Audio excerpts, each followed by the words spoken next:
Family has a way of pulling you in two directions at once. On one side, there's love, loyalty, the unspoken promise that you'll always be there for each other. On the other side, there's the weight of responsibility, the cost of carrying someone else's mistakes. For me, that tension nearly crushed me when my younger brother's problems became mine. I've always been the responsible one. The oldest. The planner. The one who paid bills on time, who stayed at jobs I hated just to make rent, who said, no, to nights out because I couldn't afford them. My brother, let's call him David, was the opposite. Charming. Reckless. The kind of guy who could walk into a bar broke and walk out with 5 new friends and a free tab. Everyone loved him. And for most of my life, I did too. But charm doesn't pay debts. The call came late on a Tuesday night. His voice was shaky, the bravado stripped away. I'm in a little jam, he said. I thought he meant rent money or maybe a busted car. Something small. Something manageable. Then he whispered the number, $30,000. It felt like he'd punched me in the chest. Turns out he'd been gambling. Not casually, not a weekend trip to the casino, serious, dangerous gambling. He owed money to people you don't owe money to. People who don't send polite reminders. He said they'd given him a deadline. If he didn't pay, he was in danger. I had savings. Not much, but enough to cover emergencies. A modest cushion my wife and I had built with years of careful budgeting.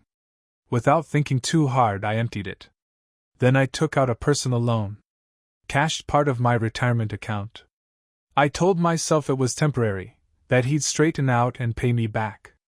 That's what brothers do, right? You save each other. My wife was furious. She said I was throwing our future away. I told her family comes first. She said, what about our family? What about us? I didn't have a good answer. The first time I handed David that money, he cried. He actually cried in my arms, thanking me, swearing it was the wake-up call he needed. For a while, I believed him. He stopped going out, picked up extra shifts at work, even started talking about therapy. I thought maybe this was the turning point. But 6 months later, he called again. Same shaky voice, same desperation. Another jam. Another pile of debt, smaller this time but still huge. And that's when something in me broke. I said no. It was the hardest word I've ever spoken. He begged, screamed, cursed. Said I was abandoning him, that I didn't understand. He called me selfish. Then he stopped calling altogether. For a year, we didn't speak. That year nearly destroyed me. The silence from him was louder than any fight we'd ever had. I felt guilty every day. Guilty for saying no, guilty for enabling him before, guilty for choosing my wife and my stability over my brother's chaos. At night, I'd lie awake wondering if he was alive, if he was in jail, if someone had hurt him. I half expected a phone call from the police at any moment. But here's the thing about rock bottom. Sometimes it's the only solid ground a person can stand on. David eventually hit it. He lost his apartment, his car, most of his friends. He checked himself into recovery. Not because I saved him, but because I stopped.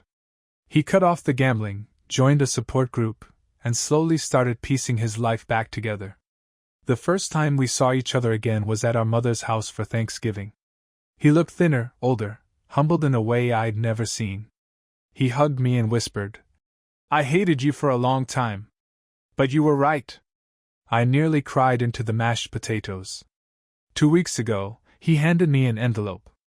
Inside was $1,000. It's nothing compared to the 30 I lost, nothing compared to the years of stress and sleepless nights. But it was everything. It was proof he was trying. Proof he valued me enough to make it right, even if it takes him a lifetime. My marriage survived, though it was strained. My wife eventually admitted she respected me for setting the boundary, even if it came too late. She told me she saw the toll it took, the nights I sat staring at nothing, the way my shoulders carried invisible weight. She said she was proud I didn't let it break me completely. I'm not naive. I know relapse is possible. I know trust is fragile, and rebuilding it takes longer than breaking it. But when I look at my brother now, I see someone fighting. And for the first time in years, I believe he might actually win. Financial betrayal is a wound that cuts deeper than money. It drains your trust, your security, your sense of fairness. But sometimes, refusing to keep bleeding is the only way to stop the wound from spreading. I still don't know if I did the right thing, helping him that first time. Maybe I saved his life. Maybe I just delayed his fall. But I do know this: saying no when he asked again was the hardest, most loving thing I've ever done. And now, when I hold that envelope with his first repayment, creased, messy, smelling faintly of cigarettes, I don't see dollars. I see hope.